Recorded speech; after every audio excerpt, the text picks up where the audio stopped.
Assalamualaikum warahmatullahi wabarakatuh.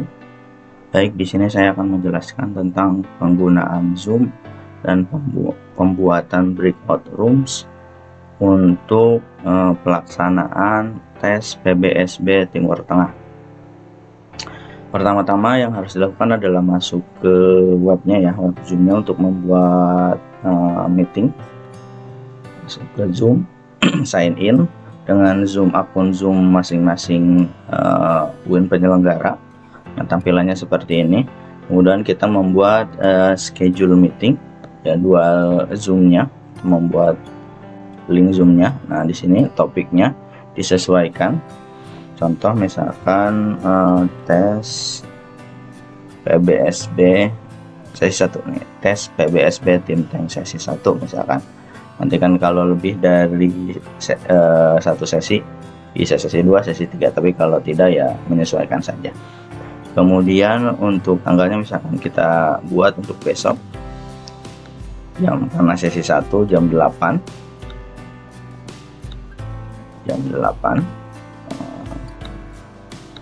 kemudian durasinya 2 jam. Kemudian passcode-nya nanti disesuaikan, passcode-nya bisa diubah masing-masing ya, ini bisa Tim Tank, bisa UIN, misalkan UIN Jakarta, UIN Malang, dan lain sebagainya. Kemudian waiting room-nya di checklist ya. Gunanya untuk apa? Jadi ketika si host belum memulai meetingnya, belum memulai Zoom-nya, si peserta tidak akan masuk ke Zoom-nya dulu, ada di waiting room. Nah, kalau ini tidak di checklist seperti ini, pasti peserta itu sebelum host memulai sudah masuk ke Zoom-nya gitu. Jadi wajib diklik dulu. Oke, setelah itu yang ini automatically record meeting. Nah, ini boleh di checklist, boleh tidak ya. Jadi kalau mau mulai langsung di record boleh, kalau tidak juga tidak apa-apa.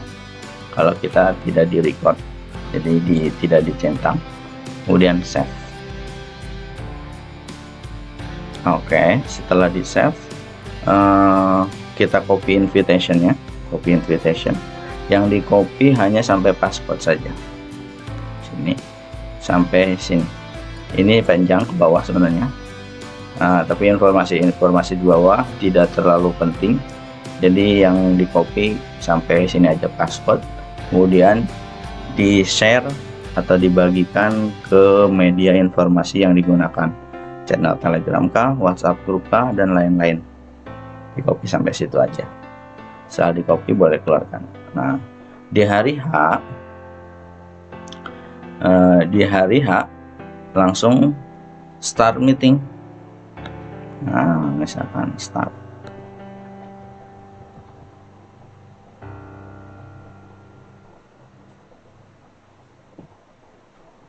Join. Nah, seperti ini.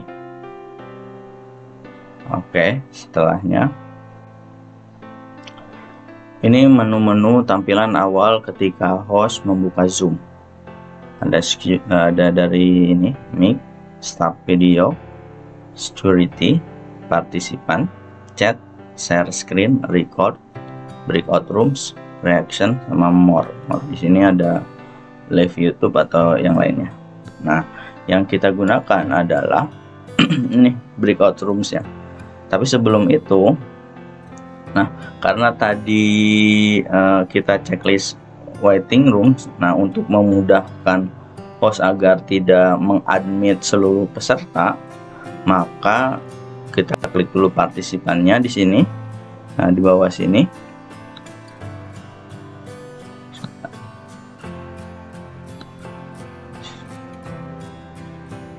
sebentar, ada chat. Nah, di sini di partisipan ini ada titik 3, diklik dulu.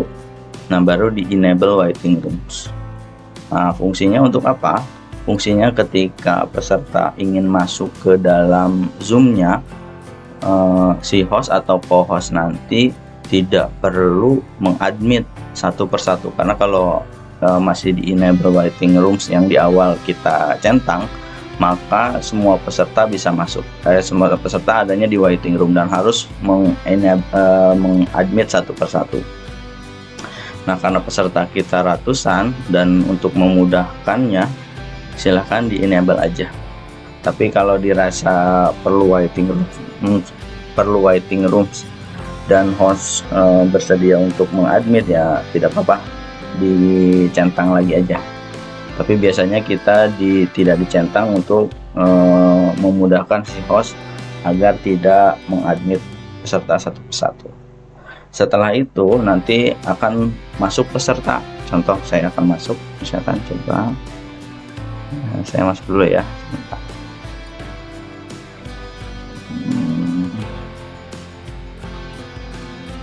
Sebentar, 67 97.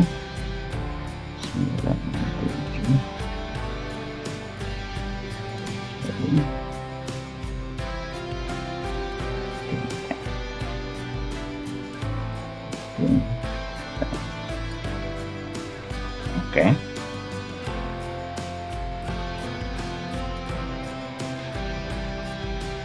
Oke, saya udah masuk.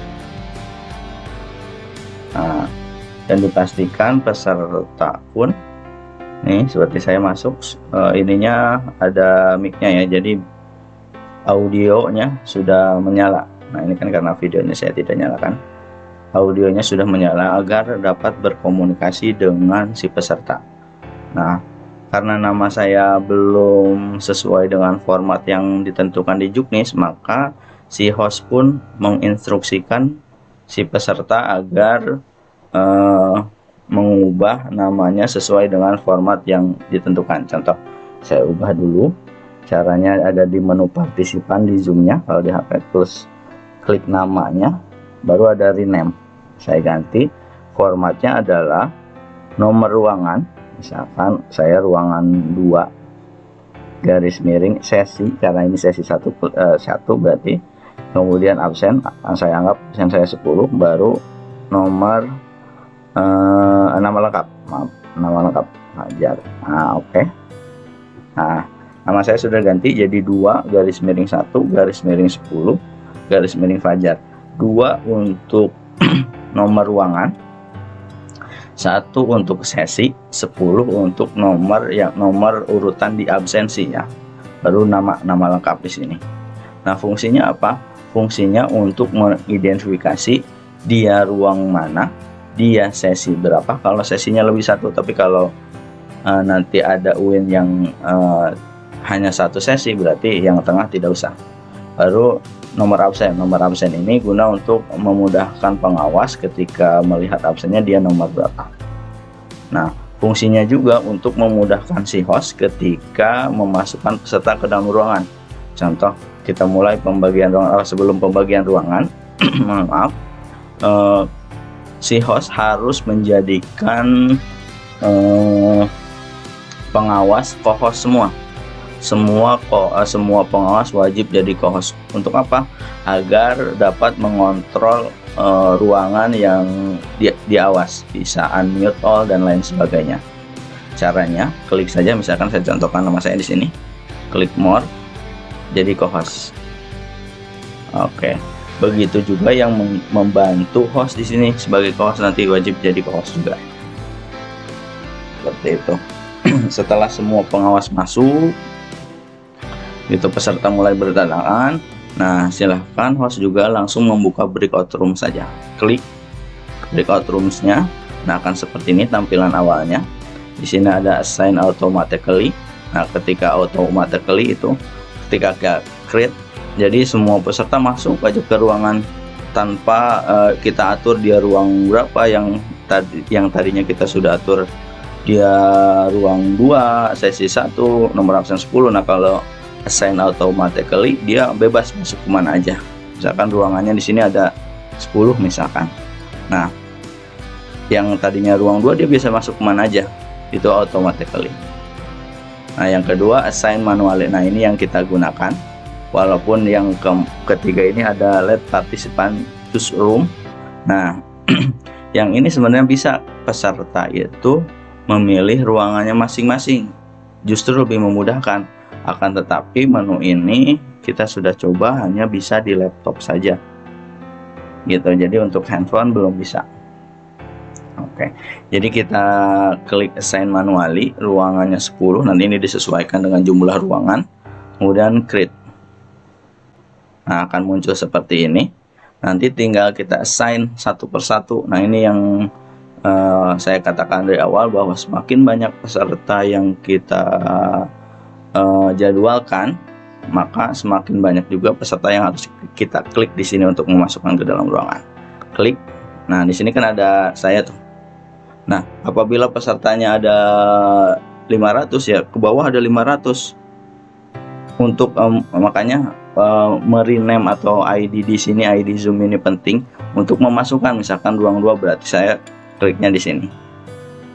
Seperti itu. Nanti apabila ada banyak banyak pesertanya, di sini tuh ada menu search. Nah, kalau kita klik 2 misalkan, maka yang muncul 2 semuanya.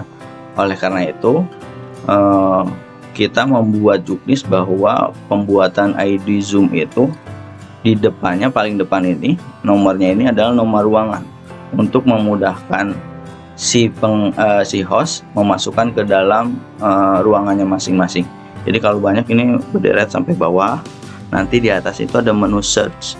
Jadi nggak bisa kita klik Fajar itu, maksudnya nggak bisa misalkan ruangannya di 2, maksudnya 2-nya ini di tengah nih, di tengah, di satu di sini. Kita klik 2 ya, yang muncul tetap yang pertama ini, yang nama di awal pertama. Makanya nomor ruangan itu harus di awal seperti ini. Nanti tinggal assign, klik saja, nanti sudah masuk, tinggal open all rooms. Nah, ketika open all rooms, nanti di handphone itu akan muncul join breakout rooms. Nah, peserta wajib klik join. Nanti ada pemberitaan join. Apabila join breakout rooms-nya sudah tidak muncul, layar handphonenya diinstruksikan untuk disentuh. Nanti sebelah kiri atas ada breakout rooms, logonya kotak-kotak 4. Silahkan diklik gitu, baru klik join.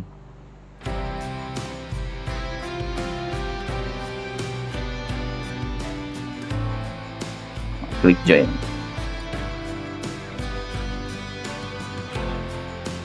Oke, join.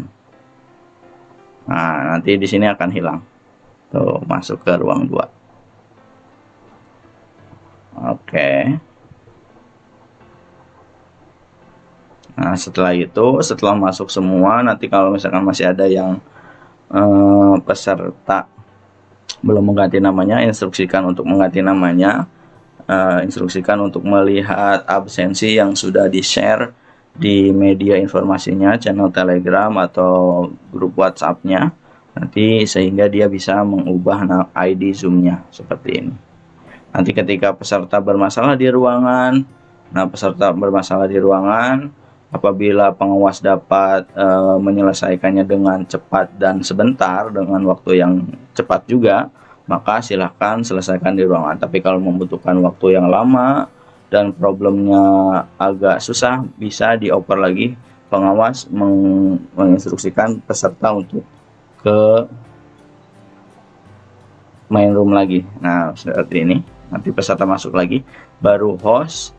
Nanti apabila di sini cuma 1-2 bisa diselesaikan di sini. Kalau misalkan ada banyak di sini yang bermasalah, nah nanti kan ada 1-2 co-host yang membantu host untuk menyelesaikan masalahnya. Nah, ruangan di sini sebenarnya harus ditambah, misalkan jumlah ruangan sebenarnya ada 10. Nah, tapi kita harus membuat 12 misalkan, atau di sini saya contohkan ruang aslinya 8, tapi saya membuatnya 10. Untuk apa? Nanti ketika ada banyak peserta yang bermasalah, nanti co-host 1 sama co-host 2 nanti bisa membantu menyelesaikan permasalahan peserta. Nanti tinggal kita oper aja, misalkan ke ruang 9. Oke, nanti klik join pesertanya, nanti dia masuk ke ruang 9. Nah, seperti itu, nanti ada di ruang 9. Nanti setelah dibantu co-host, dia baru selesai, keluar lagi ke main room. Nanti baru kita oper lagi ke ruangan aslinya. Tuh, kesini lagi, Nanti kita masukin ke ruang 2 lagi, ruangan aslinya, join lagi seperti itu. Nanti kalau sudah selesai baru selesai sesi 1 baru close all room. Nah, setelah itu nanti sampai selesai baru nanti membuat lagi, kita tunggu 1 menit. Oke. Nah, setelah itu baru recreate ya, membuat baru lagi. Nah, seperti tadi lagi berapa ruang, karena kalau tidak seperti ini nanti akan lebih sulit. Nah, lagi baru seperti tadi, diulangi lagi kalau banyak sesinya. Oke, seperti itu. Mungkin ini saja tutorial cara penggunaan Zoom dan pembuatan breakout rooms untuk tes PBSB Tim Tank. Nanti kalau ada info tambahan akan dibuatkan video tutorial yang lainnya. Terima kasih. Assalamualaikum warahmatullahi wabarakatuh.